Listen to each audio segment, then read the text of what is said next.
You're now live, Counselor. Thank you, Alex. Let's call the Public Works and Utilities Committee for March 7th, 2022 to order. Can we have a roll call vote, please, Ms. Diaz? Counselor Chavez, Here. Counselor Romero Worth, Here.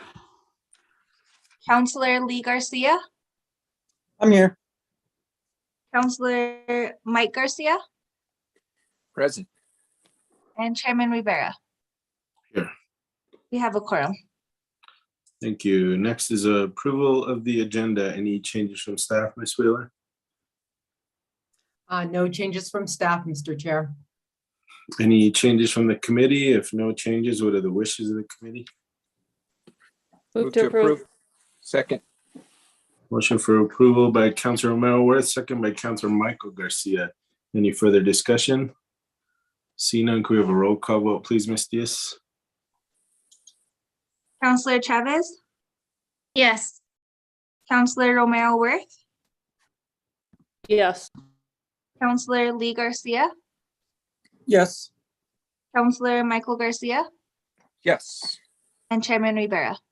Yes. Motion passes. Thank you. Next, approval of the consent agenda. Any changes from staff, Ms. Wheeler? No changes from staff, Mr. Chair. Very good. Anything from committee members? Anything we'd like to pull?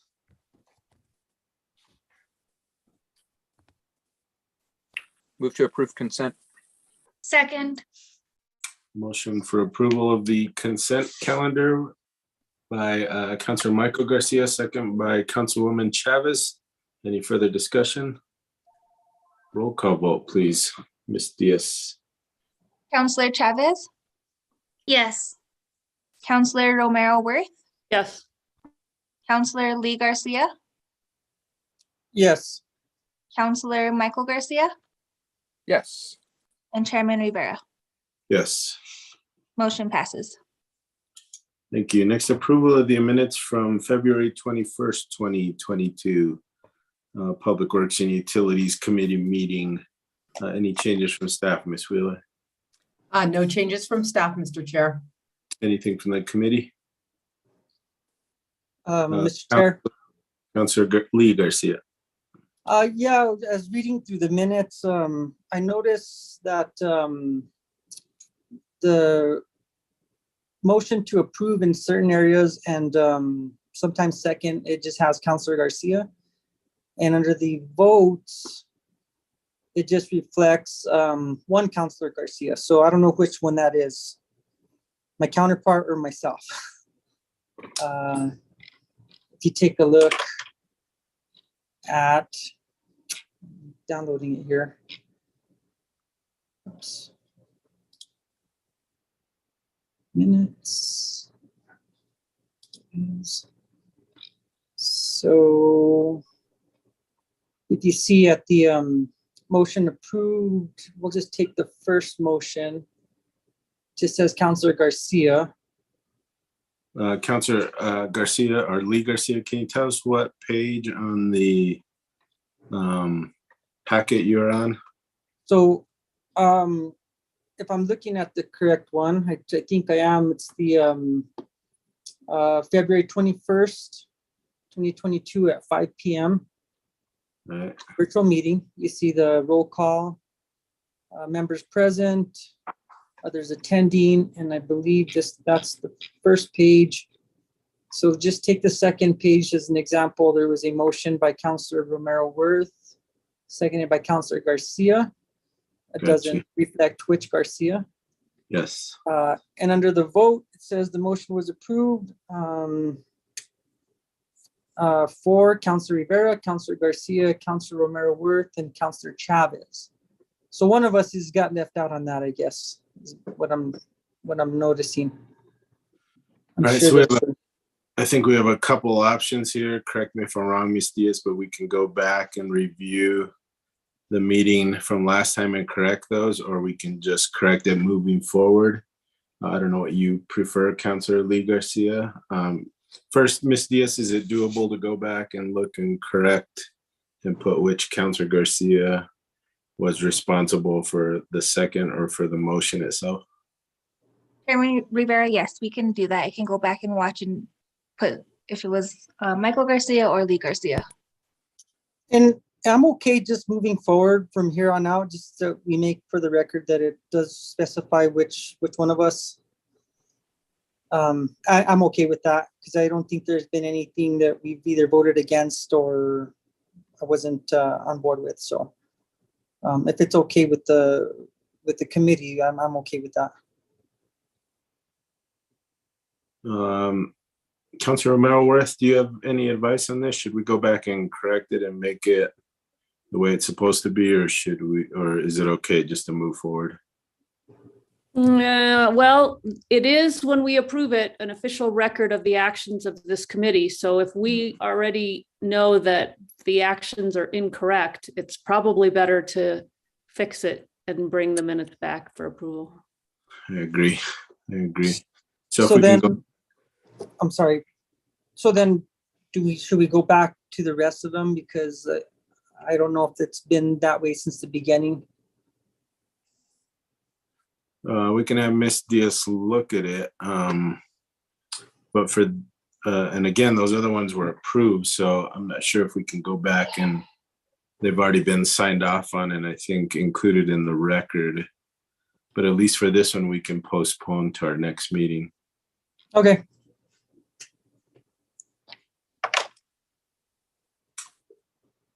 So is that a motion, Councilor Lee Garcia? Yes, a motion to revisit the minutes and correct as needed. We have a second. Second. A motion by Councilor Lee Garcia, a second by Councilwoman Chavez. Further discussion? Roll call vote, please, Ms. Diaz. Councilor Chavez, Yes. Councilor Romero-Worth, Yes. Councilor Lee Garcia, Yes. Councilor Michael Garcia, Yes. and Chairman Rivera. Yes. Motion passes.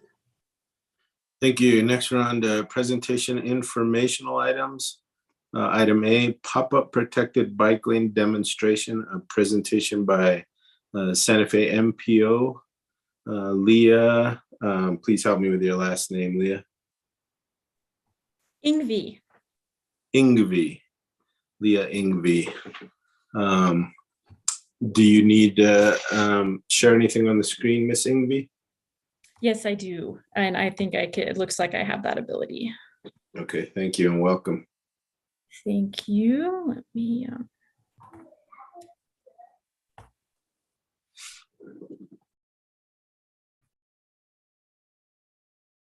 okay, there we go. I think it's a little so thank you, Chair. Thank you, members of the committee. Again, my name is Leah Ingvi. I'm a transportation planner with the Santa Fe Metropolitan Planning Organization, and I'm presenting about this project that we've been doing with grant funding from the AARP Community Challenge Grant Program to do pop-up protected bike lane demonstration projects around Santa Fe.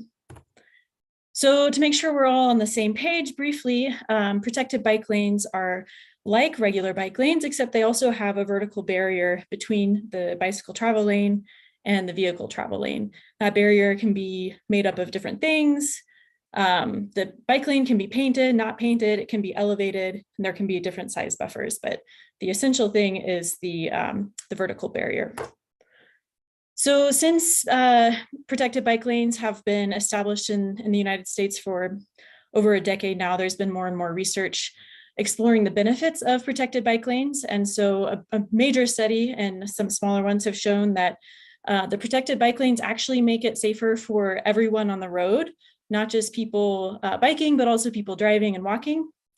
They have boosted economic growth in the areas that they've been installed. Probably because they're safer, they lead to more people biking, replacing single occupancy vehicle trips, which leads to less greenhouse gas emissions. And they provide a lot of the same safety benefits as trails, but they're much, much cheaper, like the multi-use trails that we have, and they support an all ages and abilities bike network as called for by our Santa Fe Bicycle Master Plan. In addition to all those great reasons, We also, in every transportation survey that we've done in Santa Fe, safety comes out as the major barrier to people choosing to bike. And so this past year, we had the multimodal transition plan, which asked if you would like to bike more, but don't, what is the biggest factor or constraint that keeps you from doing so? As you can see, the top 4 things are all related to traffic safety. And I think it's also interesting to note that only 20% of the people who took this survey said that they're actually not interested in biking more. So the majority of people really do want to do it more. The same survey was asked, or the same question was asked in a BPAC survey last fall. And again, safety concerns were the top 3 responses. In our 2020 to 2045 Metropolitan Transportation Plan survey, we asked which of the following barriers influence you the most when considering transportation options. So any option, safety came out second behind a public transportation related response. In our bicycle master plan survey, again, looking at barriers to biking, the top 6 responses were all related to traffic safety. So we have some goals for these pop-up protected bike lane demonstrations. First of all, we don't have any in Santa Fe yet. So there's something brand new to Santa Fe. There are some in Albuquerque, or I think maybe 1, but it's something that people aren't really familiar with. So we want to demonstrate what they are, how they work, and then use that to start the conversation. Do people like it? Do they want to see it? Is it something that, where do they want to see it? And then we do have a goal in the bicycle master plan of 1 mile of separated or protected bike lanes by 2024. So the first one that we did was on Paseo de Peralta from Cerrillos to Old Santa Fe Trail. And we did that on October 9th and 10th to take advantage of the Santa Fe Century, which was October 10th. We knew that there would be a lot of people biking that weekend, so it'd be a lot of exposure and visibility for people to try it out. We've got some pictures. We have a lot of signage that we put up before the event and during the event, so that hopefully everyone is aware of what's going on and why. Then we had a lot of people come out. I loved seeing this family here comfortably biking in the lane together as a group, older adults. And then we even had the mayor come out, check it out, and he greeted our very first rider on the protected bike lane as it was being set up. We used pneumatic tubes to count people as they biked across them. And so we're estimating that over 650 people biked it that weekend over the 2 days. I also love this picture showing how it's beneficial for people walking too. People walking in groups, they want to walk together, so they spread out, and then they have more space to do that when there aren't people in the bike lane. We worked with the Bicycling and Pedestrian Advisory Committee to add a question onto their survey that they did about people who had experienced the protected bike lane. And all the questions were compared to a normal bike lane. Everyone agreed that they felt safer in it, they felt more comfortable, and they would use it more compared to a regular bike lane. We also looked at vehicle speeds with the protected bike lane and without it. And on Paseo de Peralta, you can see that there was quite a bit of speeding. 80% of the cars were speeding when there wasn't a protected bike lane. That was reduced by half when the protected bike lane was there. And I think even more striking is when you look at the number of people of what I'm calling excessive speeding. So they're driving over 5 miles per hour over the speed limit. And that was dramatically reduced with the protected bike lane, and actually pretty prevalent without the protected bike lane. Speeds are really important because as vehicle speeds increase, the chances of fatality in a collision with a pedestrian increases pretty dramatically. This is true with car-on-car collisions as well. Fatalities, this red line here, also increases quite a bit.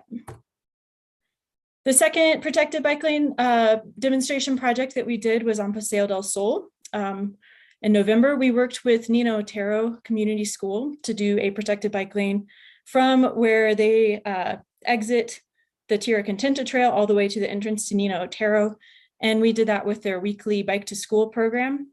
And they also have an after school program where they biked it as well. For this one, we were able to, we purchased this equipment that you see here. We didn't have it in time for the Paseo de Peralta pop-up, but we did for this one. And the streets division set them up for us, which was awesome. So we have a really great partnership with them now. Oh yeah, and then I asked all the kids, when they arrived at school, I asked them, did you feel safer? And everyone said yes. We looked at vehicle speeds again, and we did this during the window when school lets out. And you can see there's not a huge problem with speeding, but it was reduced with the protected bike lane, and especially those high speeds, the over 5 miles per hour over the speed limit. So some quick conclusions. People consistently name safety as the #1 barrier to biking in Santa Fe, but they did feel safer with the protected bike lane. Excessive vehicle speeds were dramatically reduced, which improves safety for everyone who's on that road. And all of the evidence supports protected bike lanes making roads safer for people biking, walking, and driving. Our next steps are, we are still partnering with the Safe Routes to School program to do more protected bike lanes with school events, especially we're looking at Bike to School Day, which is May 4th. Bike Month is in May, and we want to do, so stay tuned. We're planning a really cool event with a protected bike lane and some art activations. And we also have the opportunity to do public and stakeholder driven events as people come up with their own ideas. We definitely have that capacity. So actually now I'm going to pass it to Eric Ani for this last part. Sure, Mr. Chair, members of the committee, can you hear me okay? Great. Yes. So excellent presentation. Thank you, Leah. And you can see the work that's behind this is not just putting up a bike lane to do it for the fun of it, but actually do analytics around it to show objectively the strategic advantage of why the city might want to consider something like this. With that said, we believe that a pilot project would be in the best interest of the city to actually do a permanent install. The MPO and then commit to monitoring that install over a period of time, whether that be 6 months or a year, and do a similar analytics in terms of the operational elements of a protected bike lane. Our hope then is that protected bike lanes on certain roadways that have a greater degree of impact, slowing traffic down, providing safe passage and so forth, would become more of a normal operation for the city. So respectfully submitted. Thanks for your time. And then we do have some references in here in your packet if you want to check out any of the statistics or the research that I mentioned. And of course, thank you to AARP Livable Communities, which sponsored this project. And with that, I will stand for any questions. Thank you. Thank you, Leah, and thank you, Eric, for the presentation. Councilor Michael Garcia, do you have anything to say since you're chair of the well, it's not, but what is it, BP Bicycle Pedestrians Advisory Committee?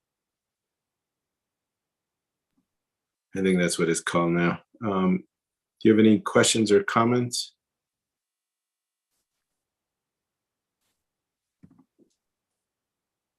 I don't see Councilor Garcia. All right, any questions? Oh, there he is. Any questions or comments, Councilor Garcia? Michael Garcia? No, Mr. Chair. Thank you Okay. to our MPO partners. Yeah, any questions or comments from Councilwoman Chavez? I know you work with the schools and the schools were mentioned here. Any questions or comments? No, I love it. I love the idea. I want to thank you for giving us the data and just people's perspective on like the positive impact that this could have. I know that the schools have been trying to encourage, biking or walking to school. But I do think safety is a huge issue. I think a lot of our constituents, I know as the principal at Cesar, that was our community's concern was just safety. And making sure, we had the bike lanes and the walk lanes and our sidewalks were what they needed to be in order for parents to allow their kids to bike and walk to school.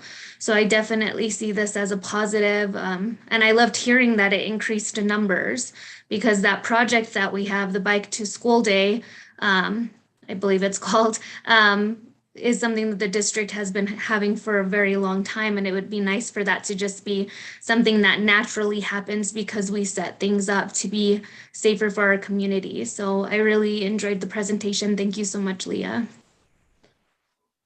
Thank you, Councilwoman Chavez. Councilwoman Romero Worth. Thank you, Mr. Chair. I do have a question about the pedestrians using a dedicated bike lane and the safety of that. I don't know. Can somebody talk about that? Sure. Yeah. Thank you, chair, members of the committee. Right. So, I mean, I think the interesting point or takeaway from that, as we saw the picture with the pedestrians in the protected bike lane on Paseo de Peralta, for me, the takeaway is that we need wider sidewalks in Santa Fe, especially in areas where people are walking, because, the protected bike lane should, or any bike lane should be for people biking, and we don't want to have the mixing of people walking and biking. But I do think that the protected bike lane does provide a safety for those people that are walking. Even if they are in the bike lane, it's still a lot safer. And there is that separation from the moving vehicles, which really is the most dangerous aspect of any given road.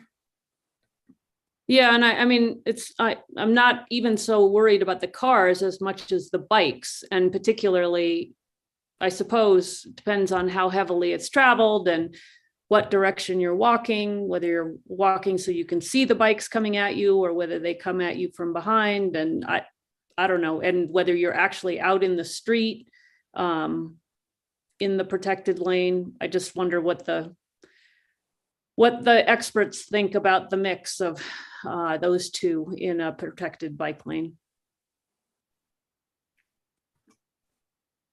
Well, I mean, I guess I think that would be something we'd have to monitor more to see if it actually would, to see if the protected bike lanes do actually lead to people walking in the bike lane more. At this point, I guess I'm not sure that it would be a big enough problem for us to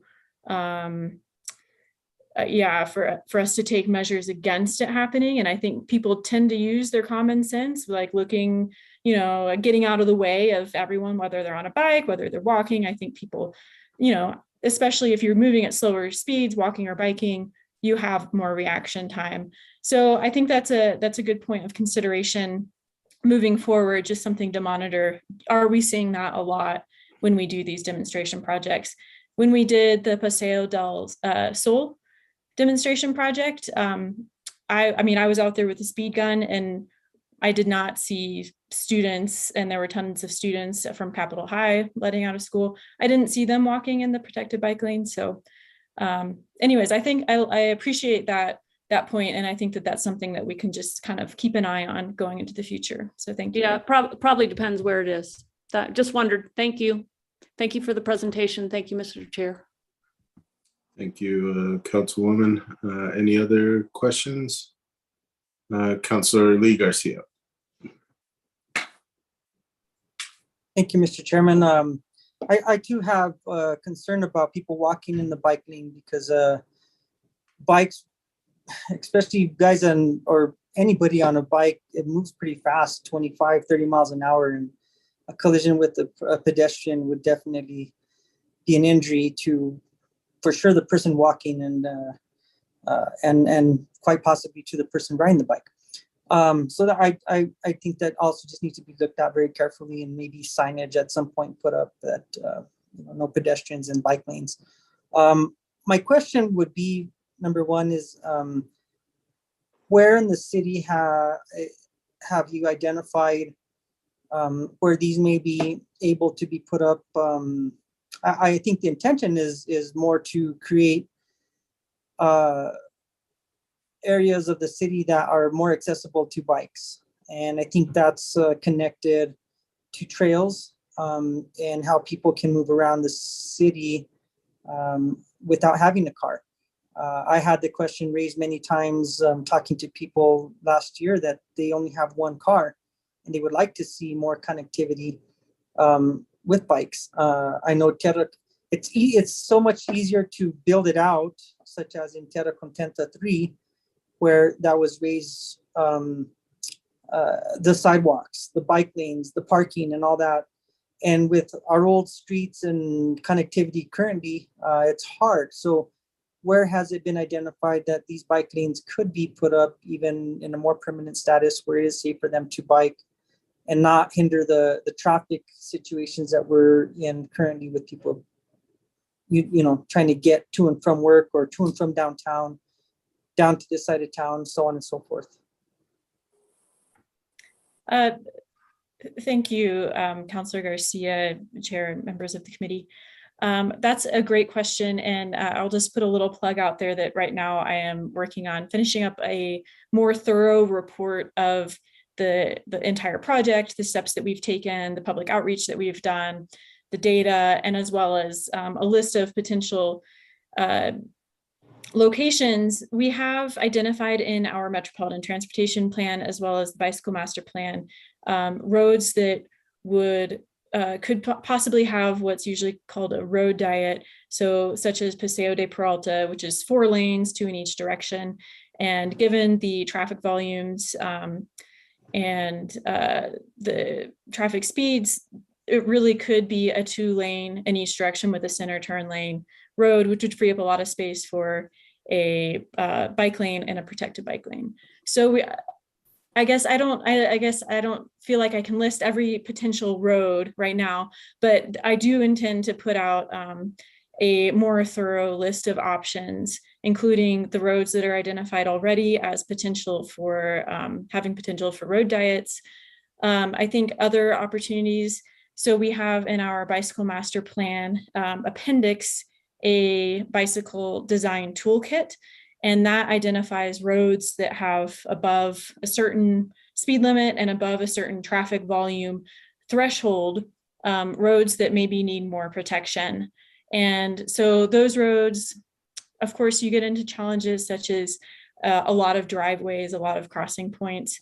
But those roads, I think, just based off of those 2 metrics, those higher speed roads with higher traffic volumes would be good candidates for a protected bike lane, because obviously those high speeds and high traffic volumes don't make it a very safe feeling or actually safe road to bike on, despite there being a bike lane. So for that, you know, Airport Road, we would have to really look in detail to see if it's feasible on Airport Road, or Cerrillos. St. Michael's, maybe, you know, one day if there's a road diet. So I think that there are, I think that there are a lot of possible locations around the city, and Paseo de Peralta, I think, actually would be a great one. Look for that report with a more thorough list. It just seems as if the areas that there are protected bike lanes would connect somewhat to trails or opportunities for people, because it doesn't make sense to have a mile of protected bike lane and then stop. Now they got to go on the street like everyone else. So just a comment, I guess. But no, I appreciate the work that you guys are doing on this. And I've rode my bike on the streets, and those cars zip right past you. And it's a uneasy feeling. I'm not a professional biker by any means, but so good work. Thank you. Thank you, Counselor. Any other questions? I have a couple questions. Leah, on the Paseo de Peralta photos that you gave us, it looked like it basically created a road diet, didn't really create a bike path that was, I guess, separated an existing bike path, but really created that road diet, which is 1 lane in each direction. Is that correct? Yes, Chair Rivera. So it was effectively a road diet, and there were barriers set up that closed the lane, the outermost lane, so that that was our protected bike lane. And I think there are 2 different types of protected bike lane projects that we can do. One is like we did on Paseo de Peralta, where we take a whole lane, we give it to bikes, and we put up the barriers. The other is like what we did on Paseo del Sol, where there's already a bike lane and we're just putting the barriers up to make it protected. So you did this during a small period of time, during a specific time of the week. What do you think it would look like during legislature or during a time where the Peralta was much more utilized than it was on the days where you actually did it? Yeah, Chair Rivera, that's a great question. We do look at traffic volume data, and the NMDOT produces that. I don't know it off the top of my head. And also, I don't know if we have it broken down by month, such as during the legislative session. That I think would require some further study, but I can say that below 20, maybe even 25,000 vehicle average daily traffic is the metric that we use for traffic volume. Below that threshold is generally considered pretty suitable to a road diet. And yeah, I know right now, normally it's below that. I don't know if during the legislative session, if it goes above that. But I also wonder if we had a protected bike lane there, if, then more people would be able to bike or walk to the roundhouse during that time.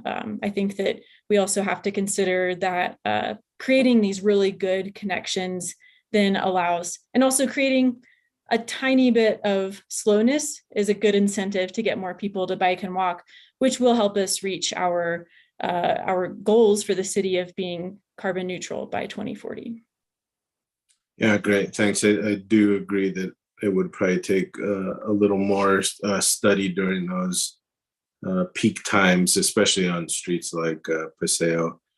One of the cross streets to Paseo is Galisteo, where they have on-street parking and then I believe a bike lane and then the roadway.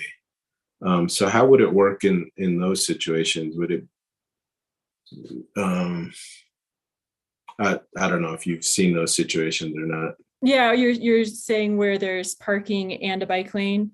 Correct, yeah, and then in the roadway for traffic. The only option for that would be to switch the parking, but I don't know. I mean, Galisteo, that's a place with a lot of driveways. When you have the parking lane and then the bike lane on the inside, you have to stop the parking. You have to provide enough space so that people can still see around the cars to see people biking, and for the people biking to see cars turning.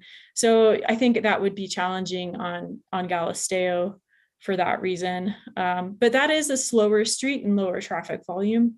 So I would say, I don't know if that would be a top priority street for a protected bike lane.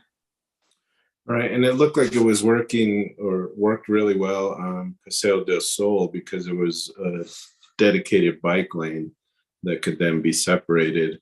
And that looked like it really worked well. Do you see challenges with really the downtown area, which has some of the challenges that I brought up earlier versus potentially on the south side, which has dedicated bike lanes already that would just need the separation?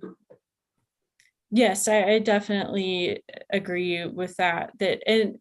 And I think one thing to consider too is like what I've been talking about, the traffic speeds and the traffic volumes and the way that our downtown is built already. It's hard for people to speed. And so slower traffic speeds make it a lot safer and easier for people to use that street for biking on. It's really when you get into the high speed roads and the higher traffic volumes where having protection becomes so much more important. And then also there is an issue with when you have a ton of entrance and access points, it makes it more challenging to have a protected bike lane. It's not impossible. There are ways to either close driveways if you can, or mark it really well, make things really visible. But yeah, I think it's all very like case dependent and context dependent. And just out of curiosity, if you're going up Richards Avenue and you're going to make a right onto Governor Miles, there's already the green bike turning or bike demarcations on the pavement that show that that's definitely a bike lane. But then there's a turning lane. So the bike lane goes straight, and then there's a turning lane. And I'm just curious if you've seen any of those situations and how they're handled. Yeah, that's a great question. It does get a little technical. I think there are different ways to handle that. Off the top of my head, I guess I'm not sure what would be the best treatment for that situation. You know, if it's just ending the bike lane or ending the protection and keeping the green stripe to make it really obvious that it's still a bike lane, but the bollards would get in the way. Yeah, I mean, I think I've seen before where you kind of have the bike lane cross the turn lane. So then you have the right turn lane, the bike lane, and you could protect it on both sides and have it be a channel and then the vehicle going straight lane. But yeah, that would get, I think, you know, that's where we would really need to pull in an engineer, a traffic engineer to help design that in the best way.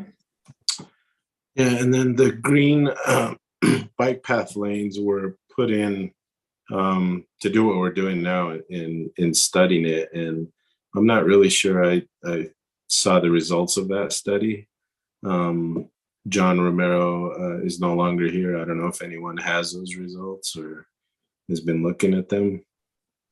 That's another great question. Right, that was the 2015 Green Lane pilot project. And I believe the premise of it was they were testing out different application styles of green paint. And to my knowledge, there has not been follow-up. That's something that I personally am interested in doing, digging through our files to figure out which application was in which location and then taking pictures. Some of it actually already has been paved over on Camino Carlos Rey when they repaved it.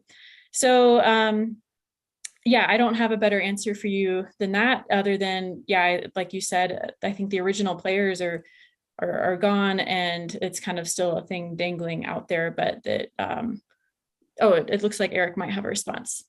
Mr. Chair, members of the committee, real quick, 2015. Interestingly, just about a week ago, Keith Wilson, who was part of that project at the time. That was kind of a deck. Oops. Called the County of Los Alamos will be installing some green lane. They were reflecting on specifically, Councilor Rivera, the effectiveness and the durability of the Richards product. There were 3 different products put on the roadways in Santa Fe at the time. So I sent him that information about what polymer and what particular product was put on Richards. So it's just kind of a coincidence, but the Richards particular green lanes have held up fantastic over the 6-7 years.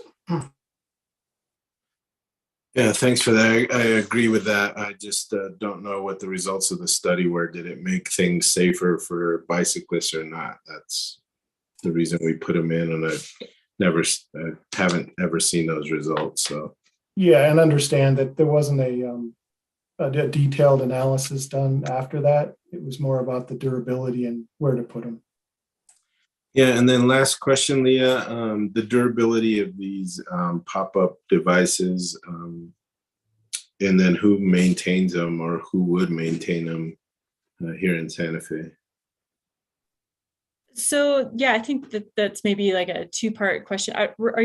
So we have the equipment that we're using for our temporary demonstration projects, and those we're only want to leave them out like a day or 2. They're actually, I've learned they're actually not that durable. And so I think they're just for like temporary, we'll leave them up and then put them back into storage. And we're working with the streets department to on the setup and takedown, and we have a storage location in the basement of one of our parking garages. In terms of a permanent installation, I think we would use different equipment, and the durability of those would be a lot better. And there's just a lot of different options that you can do for a permanent installation, including one of my favorites is this steel curb, and then you get these little plastic things that go up on it, and they can do like cool waves. And anyways, I think that that will be a consideration for permanent. I think the durability of our temporary demonstration project equipment, I think it'll be fine. You know, I think we'll be able to use these even if the tops kind of get knocked off every once in a while. Thanks. Okay, thank you. Any other questions? Don't see any. Thank you, Leah. Thank you, Eric, for the presentation. Very valuable, something that's really important to our community. So appreciate the presentation. All right, with that, we're on to the Bicycle and Pedestrian Advisory Committee presentation. Judith Gabriel? Yes, Judith Gabriel. Thank you, Chair Rivera. Welcome. And members of the committee. I am going to repeat some of the things that Leah talked about, and I'm going to share my screen and open my presentation.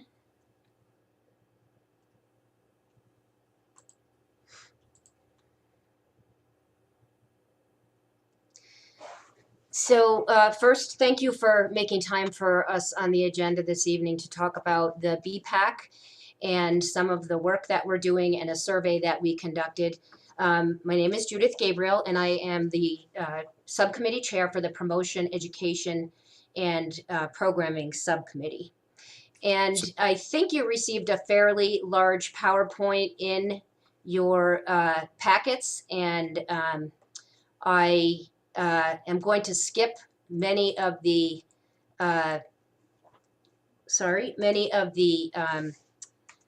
pages that I gave you at the beginning, but I do want you to look at the purpose of the BPAC. And I want to let you know that a great deal of our work is done through subcommittees. Excuse me, Judith, we can Yes. see on our presentation, we can see your next slide as well as the notes you have. So Hold on a second. So am I showing my presentation? Or Yes. is somebody else doing something? No, it's your presentation, but it has your next slide and then your notes. So you don't see presentation to Santa Fe Public Works and Utilities Committee? We do see that, but we also see your next slide and the notes that you put under it. Huh. Hold on a second. Let me just go back here. Start over. How is that? Is that any better? It's still the same, you know, but you can continue. I think most of us have the slide deck that you sent us. But I'm sorry about that. I don't know what's going wrong. I'm seeing my whole slide on my screen. Okay, so back to the purpose of the BPAC. So can you see the slide for purpose of the BPAC right now? yes. Okay. This is our purpose, and most of our work is conducted through our subcommittees, and there are three. There's planning, policy and law, promotion, education and programming, and technical review. And I also want to acknowledge our chair, Councilor Michael Garcia, and our staff liaison, Romela Glorioso Moss. They're both a tremendous asset to our committee, and we really appreciate their leadership and support. So you did get some background slides that you can certainly look at later that talks a little bit more about our subcommittees, but I know we have limited time, so I want to talk about a survey that BPAC conducted in collaboration with the Santa Fe MPO. It was not the same survey that Leah talked about, but we collaborated so that we would be sharing some of the same questions so we could be gathering some common data. This survey took place last fall, the weekend of the Santa Fe Century, and for about a month afterwards. And I want to thank Shannon Jones, Public Utilities Department Director, who I know is at this meeting, for providing water bottles. And that was our very first outreach event, which we consider to be extremely successful. We did have a much larger response to our survey than we anticipated and received some really good information. We're going to share the highlights of our survey with you tonight and seek your support for the BPAC. So District 1 was overrepresented and Districts 3 and 4 were underrepresented in the survey. Equity is extremely important to the BPAC, and our subcommittee is discussing how to get more input from residents in Districts 3 and 4. And you can see on the slide that District 3 was very, very seriously underrepresented. This slide shows the responses to the question, how often do you walk, bike, or actively recreate on these trails? You can see that some of the trails have much more regular use than others, and the urban trails are very popular. These are the responses to the question. For each of the following types of trips, please indicate how often you use bicycling as your primary mode of transportation. One of the most concerning results for the BPAC is that people use the trails more for exercise and fun than for transportation to the places they need to go, like school, work, shopping, and visiting. This indicates that Santa Fe is not seen as a viable, that biking in Santa Fe is not seen as a viable mode of transportation, which not only increases the health of a community, but alleviates traffic congestion, air pollution, and provides families and individuals with far more inexpensive transportation choices. The survey also indicates that very few people bike to school, but it's much more likely that this is a reflection of respondent age more than anything else. About 54% of survey respondents were 61 and older, and none were 24 or younger. This is, however, a really important issue to us, and the BPAC is involved in the Safe Routes to School, where we hope to get more children more actively transporting themselves to school. When asked the question, if you don't use the city bike and walking trails for walking, biking, or actively recreating, please explain why.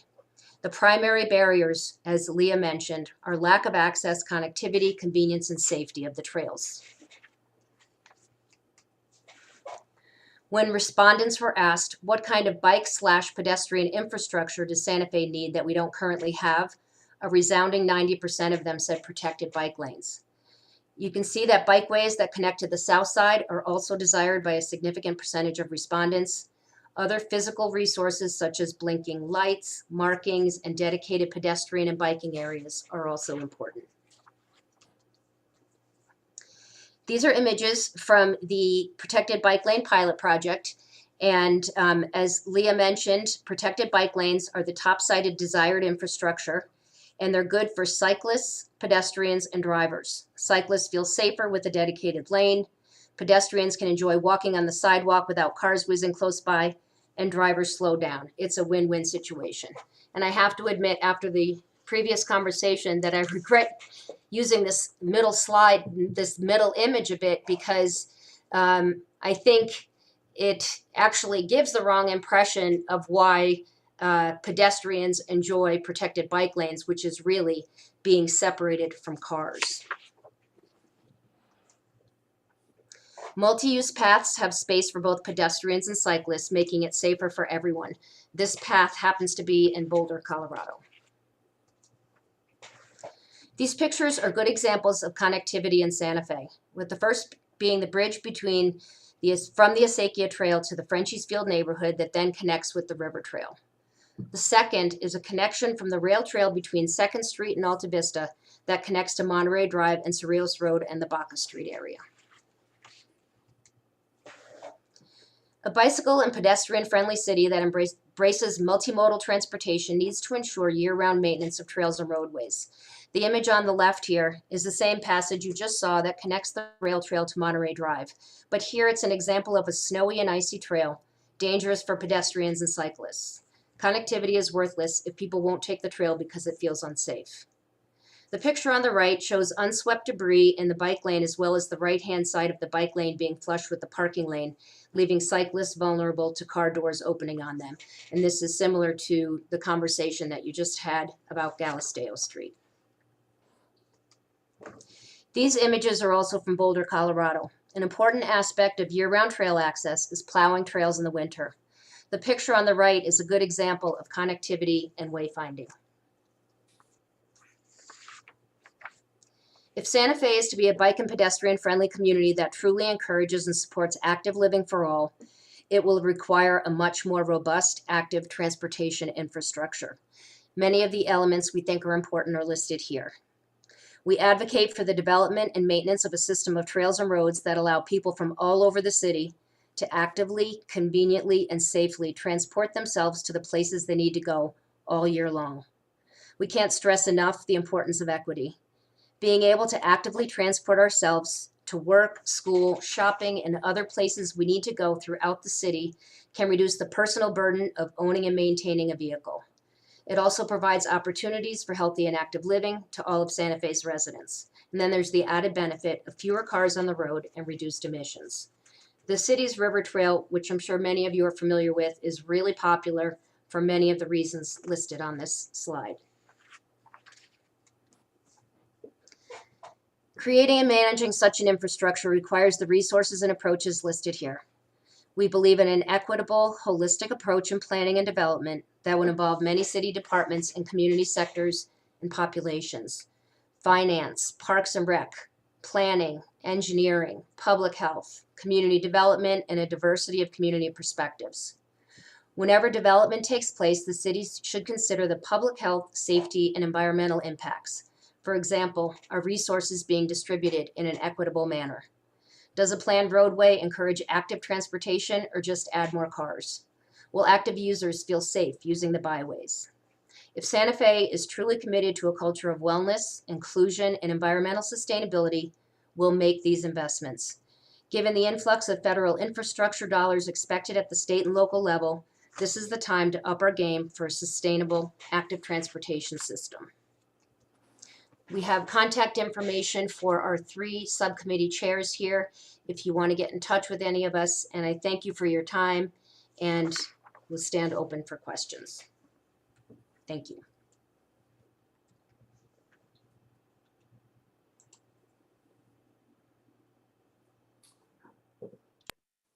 Thank you, Ms. Gabriel. Do we have any questions from committee members?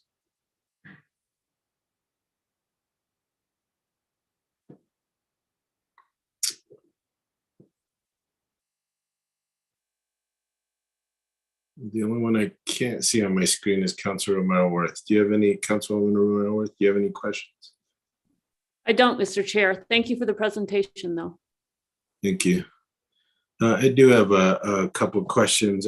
You said most of the survey, I think, was done after the Century race. Do you have the demographics of who really participates in that event?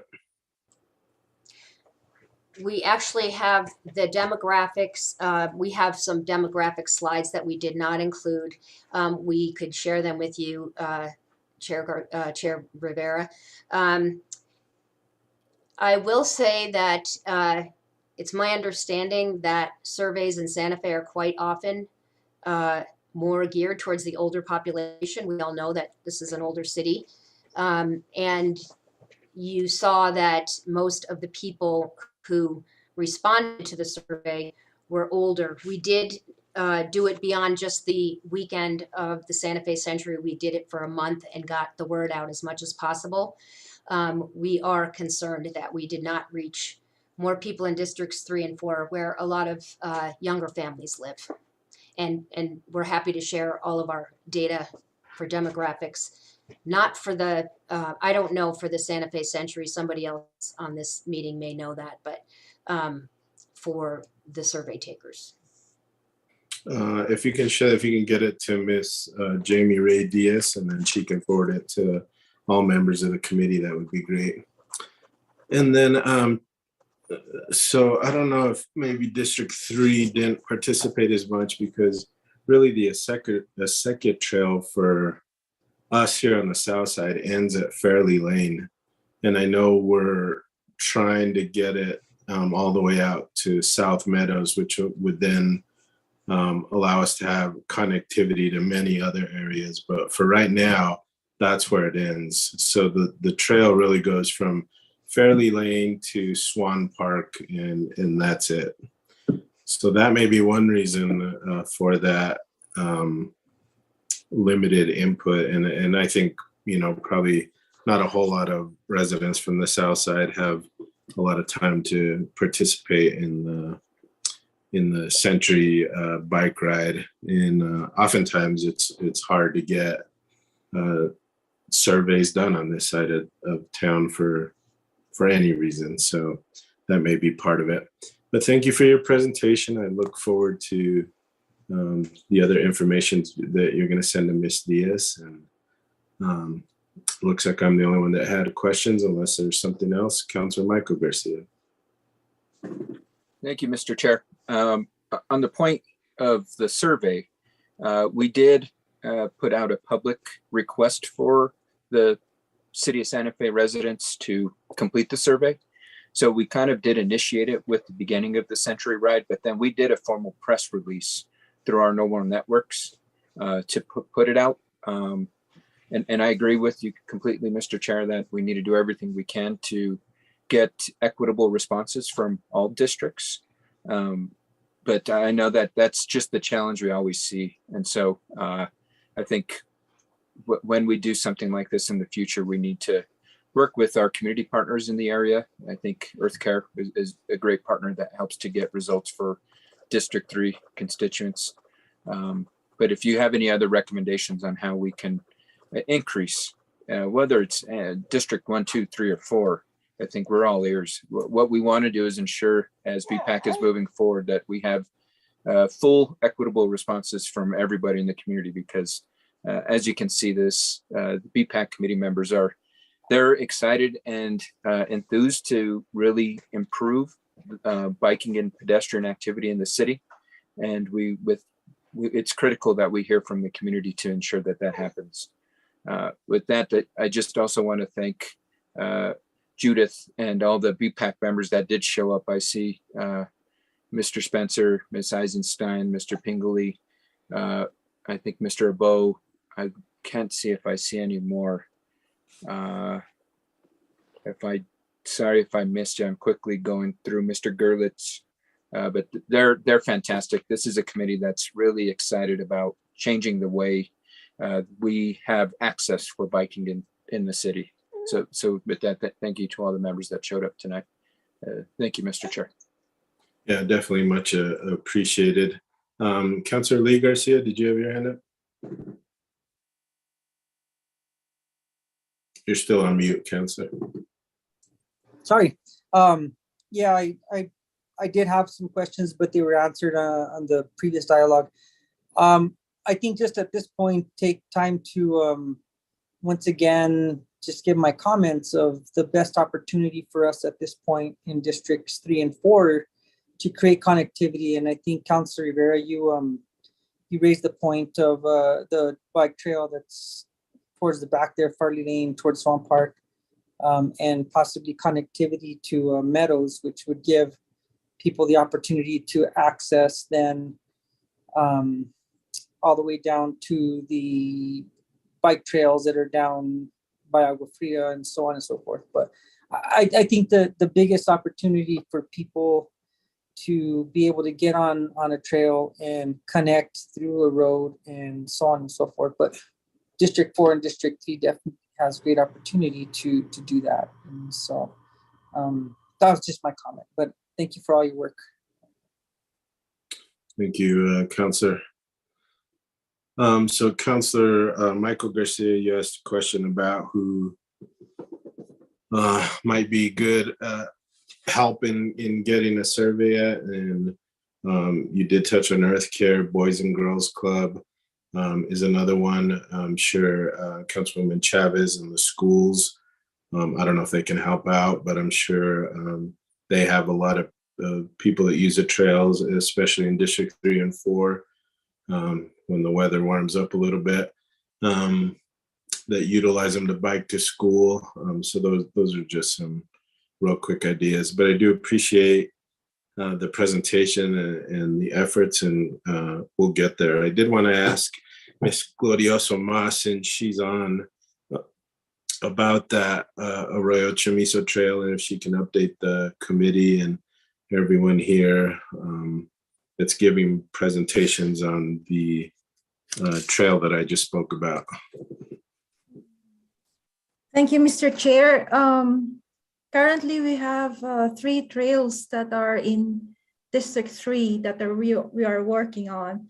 And Tierra Contenta Trail from Buffalo Grass to South Meadows. Oh, yes. And we are at 60% design, and we will have a public meeting tomorrow. I sent the Zoom invite to every councilors, but especially to you and Councilor Amanda Chavez and Councilor Lee Garcia. Another one is we're planning for the Acequia Trail that will link to Tierra Contenta Trail. That's another trail that we are working on, and we are expecting the design to be completed in a year and a half. I think those are the 2 main trail projects. Regarding Arroyo Chamiso Trail, I'm not aware of that project, Mr. Chair. Yeah, it's the buffalo grass one that you just. Okay. Yes. Yep. What about the Rufina trail, the Rufina bike trail? I'm not aware of that project, Mr. Chair. From South Meadows to San Felipe Drive. Oh, that's the Acequia Trail, Ramela. Oh, okay. The second trail. Okay. Yeah, so we're hiring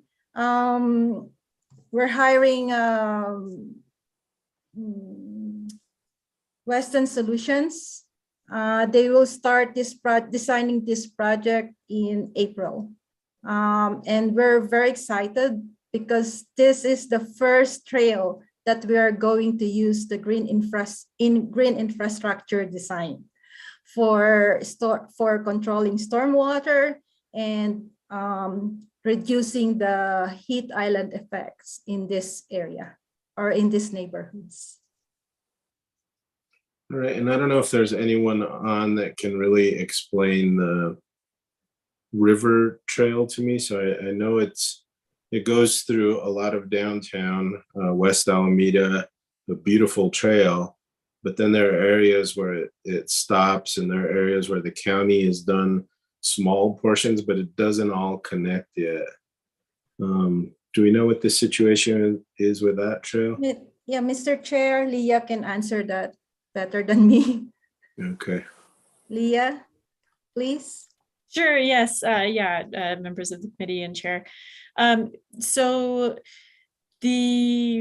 currently, as I think probably everyone knows, it ends at Siler Road. The county is constructing from Siler Road to San Isidro. The last update I had was that they're doing that this summer. And then from San Isidro to Caja del Oro Grant Road is soft surface, but it is ADA compliant. Actually, then it turns into, there's a section that is asphalt. And then, so the next section that will need to be completed is from Caja del Oro Grant Road to where it starts again, kind of at San Felipe. There's a little turn off of San Felipe, and then there's that section down to Constellation Drive. And so, to my knowledge, part of that trail is in county. The majority of it is in the city. We are looking at speeding up the section from El Camino Real Academy to the Cottonwood Village Mobile Home Park. That alignment is basically part of the alignment of the river trail. And then also the section from South Meadows Road to the existing trail where it starts at San Felipe we've been looking closely at that through this, what we're calling the South Side Greenway Loop, which will form a loop with the Acequia Trail that's being, or as Ramela mentioned, the design will start in April And then South Meadows, so not total Greenway loop, but there will be, basically a loop there.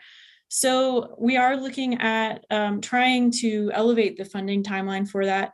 The complicating factor is that river restoration has to be done at the same time. And the federal funds that are usually used to build these trails can't be used for river restoration. So other funds will have to be found to do the river restoration. Another thing I guess that might be of interest is that the county does have conceptual plans for that whole section of the river trail alignment. And it sounds like they would be willing to be a partner in project management. I think that there'd have to be some funding arrangement or something like that. But I think that it sounds like they are willing to help make this happen. So hopefully that answers your question. I'm happy to try and answer any other questions about that. Yeah, doesn't the funding for the parts that go through the traditional village, is that through the county as well? It is, okay. It good. is, yeah. So the county, they put up a bond to fund all of the trail that they've built so far. And so they haven't run into the issue of federal funds not being able to fund river restoration because they're just funding it from their bonds. Very good, thank you. Anything else from committee members? Yeah, Chair Rivera, I just had a comment in regards to the survey. Sure.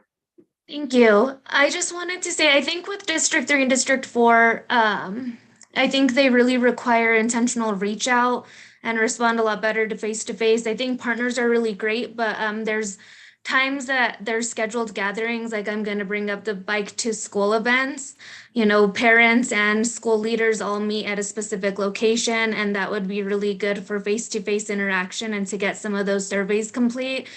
And what's really important, I think, with those two districts, with some community members in those two districts, it also gives them the opportunity to learn more about certain things we're doing a survey on, right? So we want to expose them to trails in Santa Fe and kind of educate them on what we have going on in regards to riding a bike to school or to walking.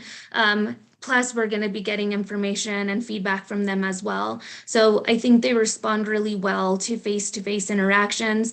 And with the district, the sustainability department, they are really a big piece of that bike to school who could help in kind of collecting that data.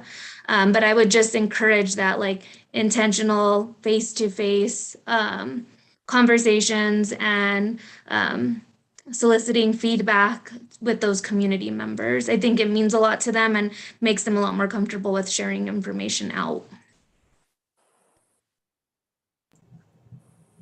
Thank you, Councilor Chavez. I really appreciate that. Thank you, Councilor Chavez. And just one follow-up to that, Judith. Were any of your surveys in Spanish? They were not, and we did have a conversation about that. Yeah, that may be important to the District 3 and 4 as well. So something to think about. Thank you. Thank you. Anything else from committee members? Again, thank you for the presentation, much appreciated. We're on to item C, the Santa Fe Water Resources Indicator, a tool to guide seasonal conservation policy for city and county water utility customers. Jesse, welcome. Thank you, Mr. Chair, members of the committee. I'll go ahead and share my screen and get going. Are you able to see that slide, Santa Fe Water Resources Indicator? Yes. Great. Okay, so I just wanted to start with sort of the utility perspective as how it differs in some ways from a community perspective when we think about water resources. From sort of a strictly in our house utility perspective, we feel pretty good about where we are. We've reduced total water demand by 33% in the last 25 years, even while the served population has increased by 25%. The groundwater levels in our well fields are rising, and we currently estimate that we use about 3/4 of our estimated renewable supply. So we feel pretty good about where we are, and that's not by accident. It's 20 plus years of very hard work by the community and by the utility. But from the community perspective, we are in a mega drought, and most of our customers are highly aware of that. And growth in the community is evident. And so sometimes those two things don't quite match up. And what we're trying to do is create a transparent and predictable conservation policy that incorporates both of these perspectives into a predictable seasonal conservation policy. So one of the ways to think about that is when do we as a utility want to ask for or require more conservation from our customers? And one way to think about it is a hypothetical question that you might receive from a constituent. It hasn't rained in months and all I read about in the newspaper is drought. Why aren't you asking me to do more? Or why aren't you telling me to do more? And so again, we're trying to come up with, and there's two pieces to this, and the piece that I'm presenting now is really the technical tool that allows us to decide what sort of policy we would pursue, but we have not developed the policy yet. The actual policy so what I'm going to show is this water resources indicator. The actual policy response to different levels of this indicator will be developed by engagement with the city's Water Conservation Committee and the county's Water Policy Advisory Committee and direct public outreach. And that's being led by Christine Chavez and our water conservation group. And then real briefly, and I won't go too long into this, but this indicator is not for a few different things. So there's sort of three different time scales that we as a utility plan for. One of them is sort of a dramatic, catastrophic, unforeseen supply disruption that lasts days to weeks. And that's something we think about internally. We don't really talk about very much.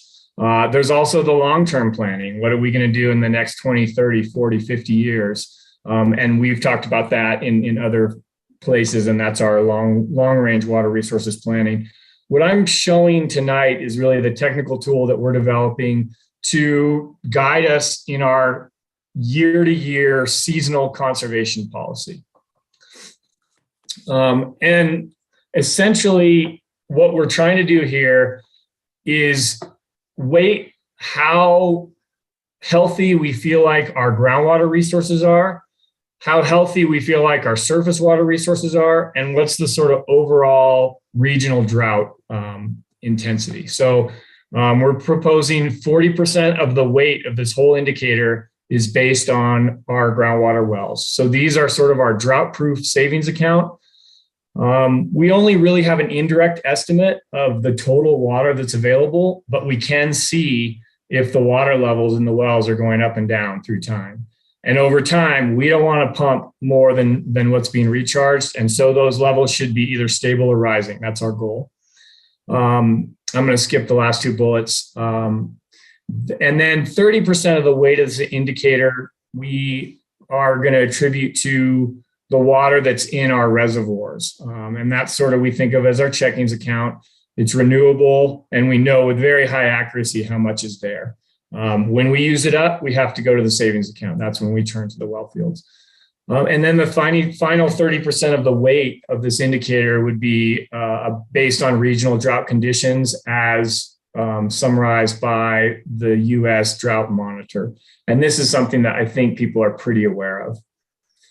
So because this is such a packed agenda, I'm really going to kind of gloss over some of the technical details here. But I would just say this figure is just to show that we've basically come up with numbers to determine for each of our well fields whether the well field is in really good shape. Essentially, in the city, if we've used less than 500 acre feet over the last 10 years on average, we're going to think that that well field is in really good shape. If we've used more than 2,000 acre feet a year for the last 10 years on average, then we're hitting it harder than we want to. And similar for the Buckman well field, but the numbers are a little higher because the well field's a little bit bigger. What's interesting though is once we assign these values to these different well fields, we can plot through time. And now this is a scale from 0 to 10, where 0 is from a utility perspective, our wells are in bad shape and they've been hit too hard. And 10 being our wells have been very well rested and they're ready for us to turn to and essentially serve all of our demand. When we put these metrics together, the city wells are the dotted line in yellow, the Buckman well field is in orange.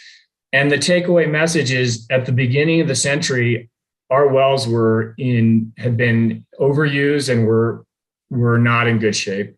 But as conservation efforts kicked in, and then when the BDD came online in 2011, we have gone from a place where the wells were in tough shape to being in a place where actually at the end of last year, according to this indicator, they have been very well rested and both well fields are ready to be used as much as we need them. And then similarly on the surface water side of things, and again, this is only 30% of the total water supply indicator. We have chosen numbers based on the relative size of these two resources as to whether we're in bad shape, meaning there's basically no water in the reservoirs, or we're in good shape, meaning the reservoirs are full, or sort of at a maximum what we could produce, what we would need to produce in a given year in the case of BDD in the San Juan Chama. And when we put those numbers together and plot them through time, then we see the Santa Fe River alone kind of bounces around just depending on how full the reservoirs are. And then the BDD indicator started at 0 because we had no way to access that water. And that bounces up in 2011 and it goes up and down based on what's in the reservoirs. And again, because the BDD is so much larger potential resource than the Santa Fe River, it's weighted higher in this surface water portion. And the two combined together are the dark blue line that show us kind of limited surface water resources until the BDD comes online, and then much better surface water availability that goes up and down seasonally with reservoir levels. And then finally, the last 30% of this indicator is based on the S Drought Monitor map and actually just specifically to Santa Fe County. And so I think every week or 2 weeks, I'm not exactly sure, but more often than every month, this data is updated for Santa Fe County. And it's on a scale of drought intensity from no drought up to exceptional drought. So there's 5 different levels. And so we're just assigning those levels of 10. And again, our surface water resource indicator 10 is everything is great. 0 is we're in really bad shape. And so we just take the Santa Fe County value and we assign a value based on that. And this is what that has looked like since the beginning of the century. It's sort of cycled up and down on kind of like a 5-year cycle, interestingly. When we put those 3 together, and so now in the background, we have the groundwater indicator, the surface water indicator, and the drought indicator. And again, the groundwater indicator is 40% because that's really our drought reserve. The surface water is 30%, and the regional drought indicator is 30%. And what's amazing is when we put those together and create this surface water resources indicator for Santa Fe, we've gone from a place where we were in tough shape to start out the century, but conservation and BDD mostly together have allowed us to climb up to, being in really good shape, still being pulled down some by the regional drought.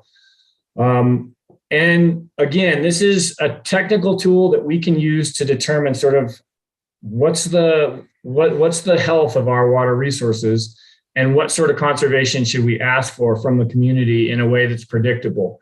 Our initial thinking is to divide this indicator, which is 0 to 10, into 5 zones. And probably the lowest zone would be pretty extreme mandatory conservation requirements. The second zone would be still mandatory conservation requirements. They wouldn't be as extreme. The middle zone would probably be requesting voluntary conservation.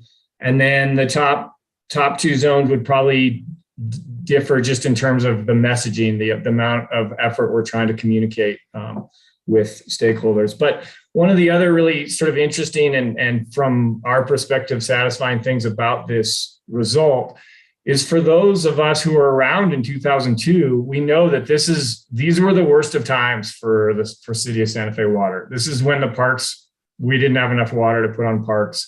We're still recovering in some ways from what happened here, but we've also created an ethic of conservation and thinking to the future based on these really tough times that we went through. And they are reflected in this indicator. And I guess just one last piece is that a few weeks ago, maybe last month, a lot of us were aware of this interesting study that said the last 22 years, so the years from 2000 through 2021, are the driest 22 years in the tree ring record since at least 800 AD. So the biggest mega drought we've seen in more than 1,000 years. And I think it's very heartening for us as a community to look at what we've managed to do, what the leadership of this city has managed to do in that same time period to build our water resources resiliency. And Councilor Romero Worth had my view opinion piece in the New Mexican a couple of weeks ago talking about exactly that. And so I just want to take my hats off to everybody who all the hard work that has been done by leadership here over the last 22 years to put us in a really strong position from a water resources perspective, even during the driest 22-year period for at least 1,000 years. And so with that, I will stop my share and stand for questions. Thank you, Jesse. Questions from the committee?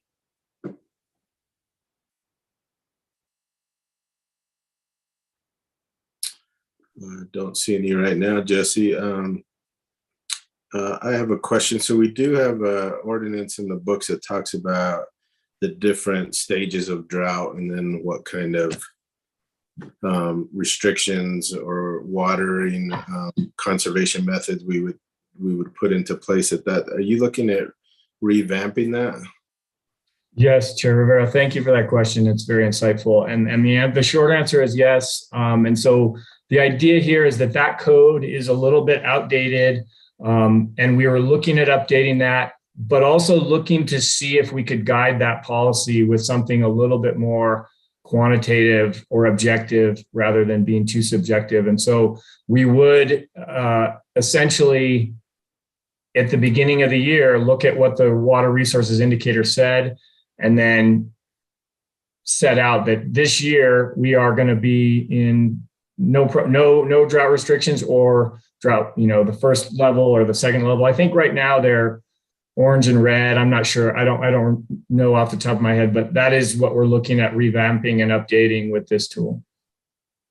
All right. And what would you say to those residents that feel like we have had enough moisture and that we definitely have had a significant amount of moisture in the mountains and that'll fill our reservoirs and that we shouldn't be in a drought? I think it's a good question because we do just look at the reservoir levels, but we can project out on those reservoir levels. And so what we would do is in March or April, when we have a sense of the snowpack, we can look at this indicator, project this reservoir storage out through the rest of the year, and then come up with a score from the indicator that does incorporate the amount of water we expect to come down into the reservoirs. Hopefully that answers your question. A little bit, but what would you say to the residents that feel like they don't understand why we're in a drought right now? I guess I would say, what this indicator is trying to incorporate is that even if our reservoirs are completely full, there is an opportunity during mega drought to ask people, to tell people things are dry, we're in good shape now, but go ahead and conserve a little bit. For folks who say, I think we're fine, why are you asking me to conserve at all? I think that this indicator would reflect back and to the fact of us being able to say, yeah, this year the reservoirs are full, but the last 5 years, we have used more groundwater than we want to use. And so we need to let that rest. And so that's why we're still asking for some conservation as we come out of this drought. Okay, great. Thank you, Jesse. Appreciate that. Councilor Michael Garcia. Thank you, Mr. Chair. Jesse, quick question for you on slide number 9. This was the slide where you kind of talked about a 5-year cyclical cycle. And it looks like, and I guess if you can help me understand, or because it looks like we had a deep spike beginning with January 20. And then it leveled off at 0 from the way it reads, most of 21. And then it has that spike back up. So what did that mean when we're at 0? Can you help me understand what that means? Sure, Chair Rivera, Councilor Mike Garcia, appreciate the question. Am I on the right slide here? Yes, sir. Yeah, okay, so these numbers come from the S Drought Monitor, which is a bunch of experts who get together and look at drought data and determine, and in this case, what this means is that those folks said that Santa Fe County at about let's say maybe at the very end of 2021 or 2020 and the very beginning of 21, that the entire Santa Fe County was in exceptional drought. So the entire county in those maps was this deep shade of red, considered exceptional drought. And so the sub-indicator that we're using, it would say we're at 0 because the entire county is in extreme drought.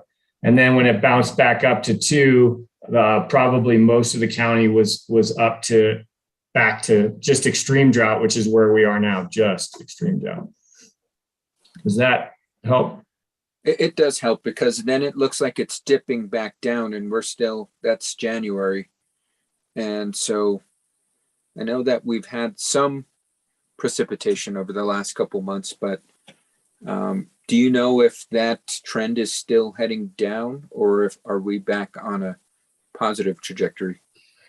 That's a good question. I know that before this last storm, the snowpack in the Santa Fe watershed was about 36% of normal, where normal is the last 30 years. So we're still pretty dry.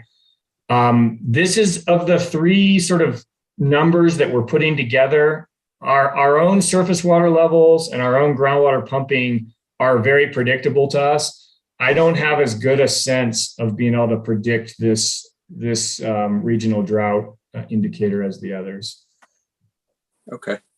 And I guess last question, Jesse, just for, pre-planning, should we be in an instance like we saw and from the chart most of 2021, where we were in what was classified as that exceptional drought? Is that when we start to put in some more strict conservation purposes? I mean, because that would be let's hypothetically say the trajectory is down. We're going to be in this extreme drought again for 2022. That'd be 2 years back to back of being in this status. Is that where we really kick into effect deeper conservation practices? Or because I think I'm a little shocked that we had that for most of the year, and we as a city didn't say, hey, look, we're in the worst we've seen since the last 20 years. The lowest we've seen it go that far back, according to this chart, is 2002. And that was for a short period of time. On this chart, it was for an entire year. And so what are we doing to prevent or alert the community when we are in this kind of plateau stage of we're in extreme, and we've been in it for not 1 month, but 6 months? What are our plans, I guess? I think it's an excellent question, and it gets at the very heart of what we're trying to create with this indicator, because what you see happened is when that so this dotted line is now this drought indicator, but that's only one of three, and it's only 30% of the total weight that we're giving to this entire indicator. And so when it happened in 2002, we also didn't have much surface water, and we had been hammering our wells. And so the total indicator at that time was extreme. We couldn't water the parks. Now we have put ourselves in such a better position with the other 70% of the weight of this indicator that even in this extreme drought or exceptional drought, I guess, of the drought monitor that we saw from the very end of 20 into the middle of 21, that dragged us down into this sort of third region where we would basically say the communication I would give at that point would be, yes, we are in good shape in terms of water supply, but we're in this exceptional drought. And so we're going to, in this case, it would have, and again, I don't know exactly how these policy responses are going to shake out. That's going to be based on public input and vetted. But I would imagine in this third level, it's going to be pretty aggressive communication and asking people to reduce their water, but no mandated water conservation. And in that case, we would be saying, yeah, we're in pretty good shape and from surface water and groundwater perspective, but we're in an exceptional drought. We don't know how long it's going to last. And so we're asking you to keep doing what you've been doing for the last 25 years. And water is really work the messaging side of things. So I really appreciate the question. And I think it helps clarify exactly what we're trying to get at here is this balance between what's our surface water resource look like? What do our groundwater resources look like? And what is the regional drought and sort of the public perception of drought? And how do we put those things together to decide what to ask people to do or not to do? Okay, awesome. And I apologize, Mr. Chair. I thought I had last question, but one more. Is growth taken into factor into all these charts? As our city is growing, and we're only going to be growing more over the next couple of years with thousands of homes that's going to be coming into play. Is that a factor in all of these data accumulation and tabulations? Or is it just looking at solely what we've got and not necessarily take into an account an extra 2,000, 3,000, 4,000 dwellings and how that might impact water supply? Councilor Garcia, again, thank you for the question. And I will just say that we do not take growth into consideration in this particular indicator. It ultimately will reflect on how much groundwater we use and how much surface water we use if we're not doing more proactive long-range planning. But we look out as much as 80 years into the future with a model of our system where we do take into account growth projections and growth scenarios and climate change scenarios to make sure that we're at least 5 to 10 years ahead of sort of worst case, the more sort of long range impacts associated with continued growth. So that we do take into account, but not in this particular tool, at least not directly. Okay. Thank you, Mr. Roach. Thank you for entertaining my questions, Mr. Chair. Councilwoman Romero-Worth. Thank you, Mr. Chair. And thank you, Jesse, for developing this tool. I just want to say a couple things about it. So when I first became chair of the Water Conservation Committee, I felt like there were two different messages that the public was feeling. One, which is, as we saw in the early part of this presentation, our water supply, because of conservation and because of the infrastructure that we have put into place with new wells and the BDD, we are in good shape. We are not in a water emergency, even though the headlines are screaming at us that there's mega drought and we've been in drought more than 1 year. And so this was where the disconnect came in, right? Because we see that it hasn't rained. And so why aren't we being asked to do something? And so what Jesse has done with this tool, and which I very much appreciate, is given us a scientific or a data-driven way to determine drought levels. And the work of the Water Conservation Committee and the Water Policy Advisory Board with the county will be to take this tool and say, all right, if this is the situation we find ourselves in any particular year, this is what we should ask the public to do in response. Even though, and again, part of the reason we stand in such a good place is because our community has really become very conservation minded and has helped us to use our water very wisely. And so that's done wonders for extending our supply. We know through long range planning that we will have shortages. We have reports that say in 50 years, we may have shortages, depending on what actually happens compared against the models. So we're going to need to do more in conservation. We're going to need to continue to use water very wisely. And this tool will help us develop the policy responses to use that water wisely as we look at year-to-year situations. And I guess I would emphasize, because Christine Chavez would tell me to, that this is a pilot that we're developing, and that long-term, once these policy responses are developed, we're hopeful that they will lead to the ordinance update that Councilor and Chairman Rivera referred to, so that we are up to date and that they reflect more current thinking, more current availability of technology and things that we can do. So, and I think the other thing that is really exciting and important about this is that we are working with the county.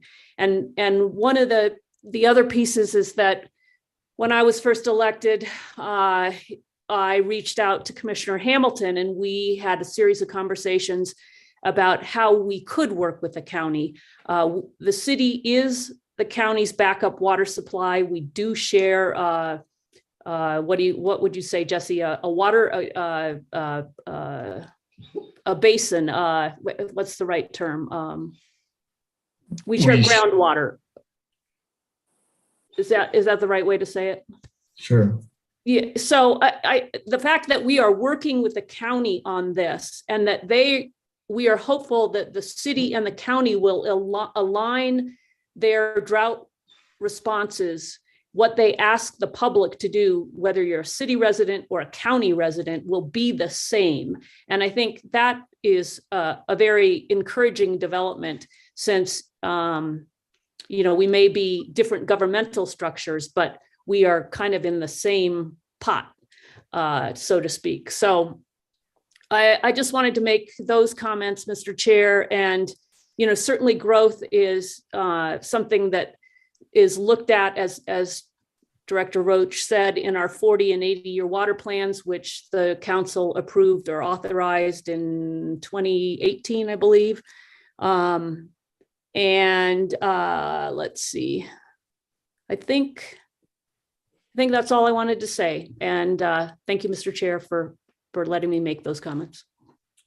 Thank you, Councilor. Anyone else? All right, just one more comment, Jesse. So back in 2002, all we had was the wells and our reservoirs. And we went into severe drought. I remember we lost several parks, including Fort Marcy Park. I think that's when Sal Pettis turned into a turf park, at least part of it. And then we brought BDD on board. So we diversified our water portfolio. And how does the return flow pipeline sort of figure into the next step of diversifying our water portfolio?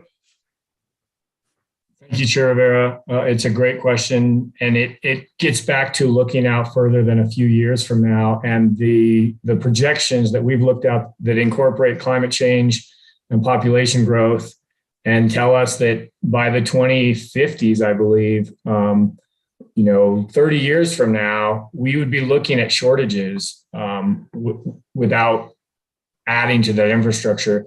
And so the one way to think about the San Juan Chama return flow project is that it more than doubles the effective resource that we have with the Buckman direct diversion with our San Juan Chama project water. And so as that water is threatened by climate change, we need to learn to, we're blessed with the ability to make it go farther.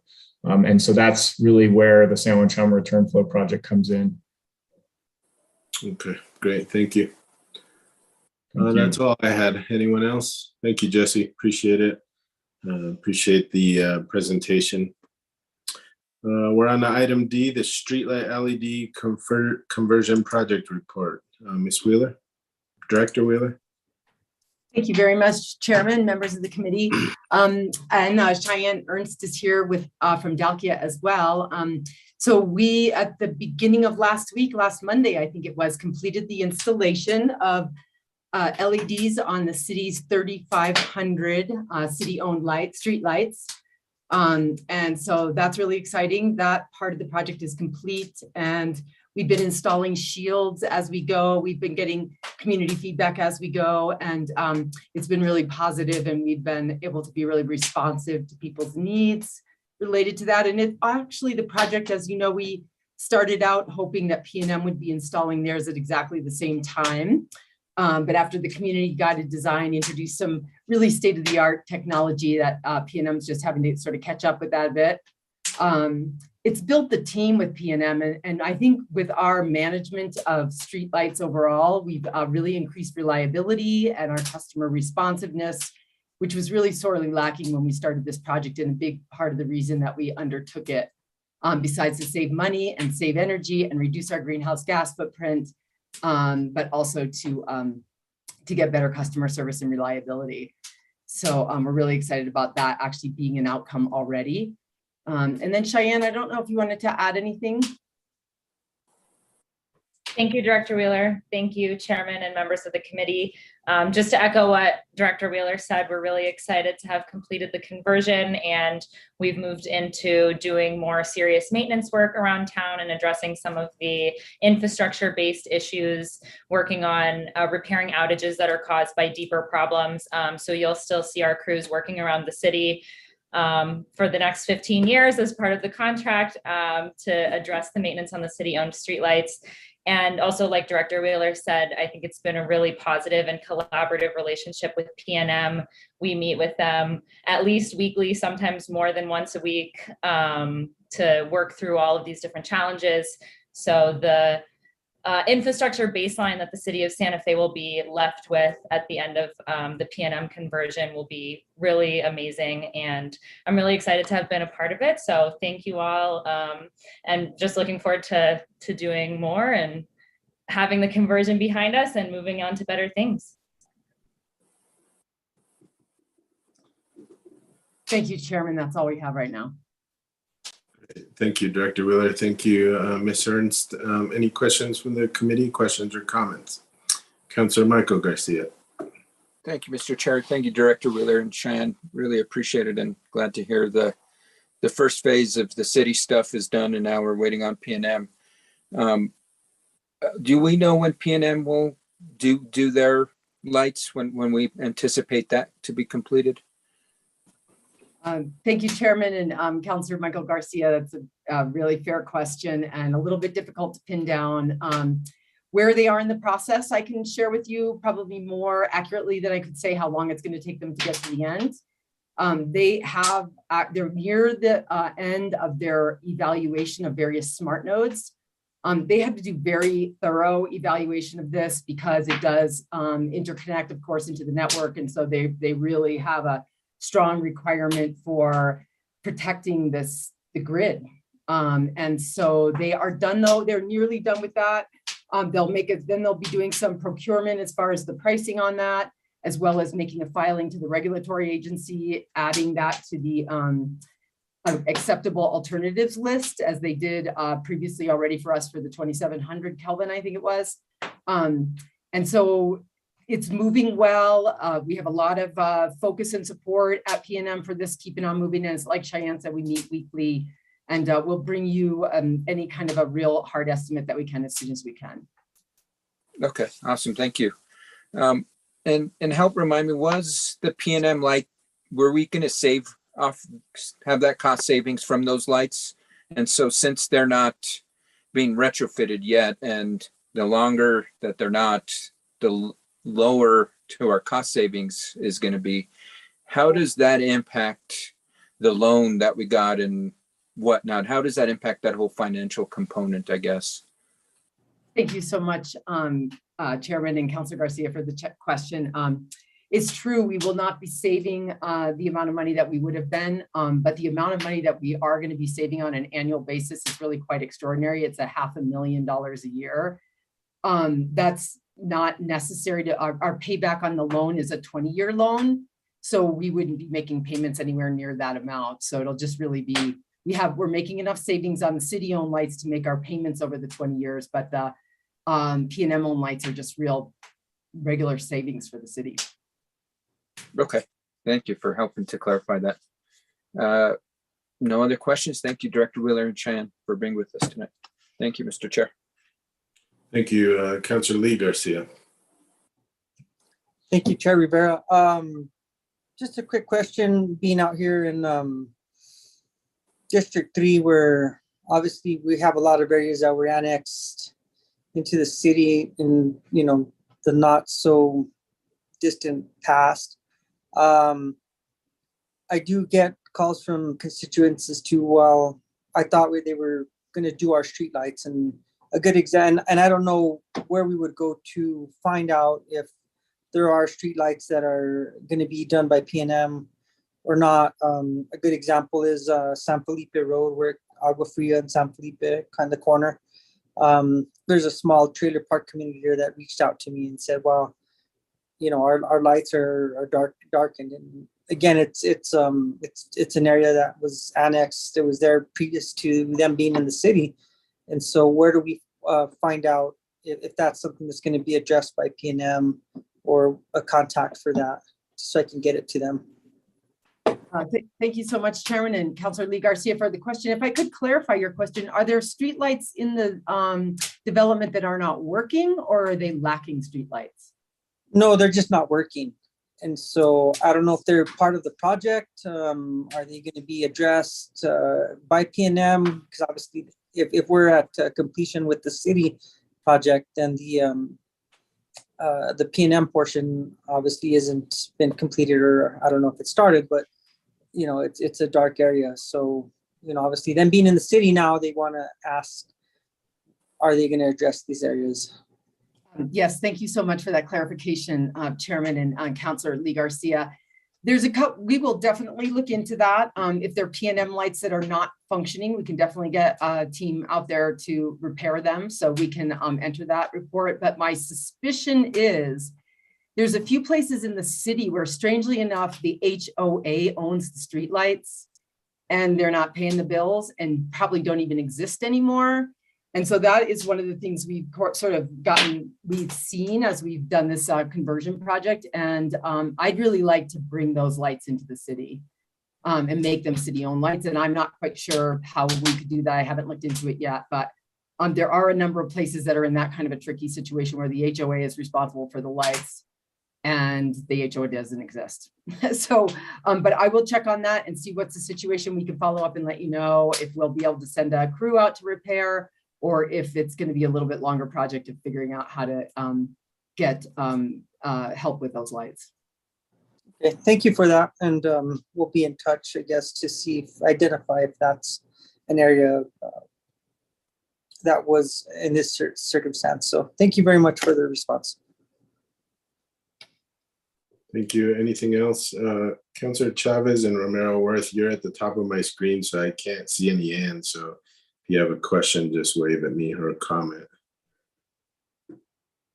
All right, don't see it. Chairman Rivera, could I just make a comment quickly? Councilman Garcia, Lee Garcia, on your question and for all the counselors, if you have a constituent that has a specific question like that about a specific roadway or even a specific light, if you want to have them email Santa Fe LED at dalkiasolutions.com, and I can send that all to you in an email right after this.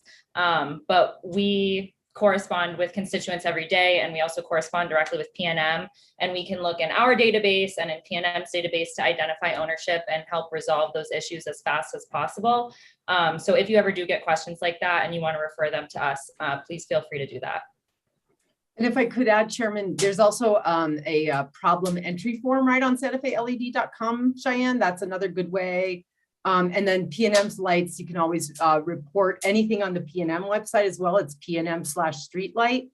And if it's ours, they'll give it to us. And so either place you report it, we're working together to make sure that it gets handled. But SantaFeLED.com is a place to enter work orders for our lights. Great, thank you. Don't see any other questions or comments, so we will move on. No one pulled anything off consent. Item 8, there's no action discussion items. 9, no executive session. 10, matters from staff. Anything, Director Wheeler?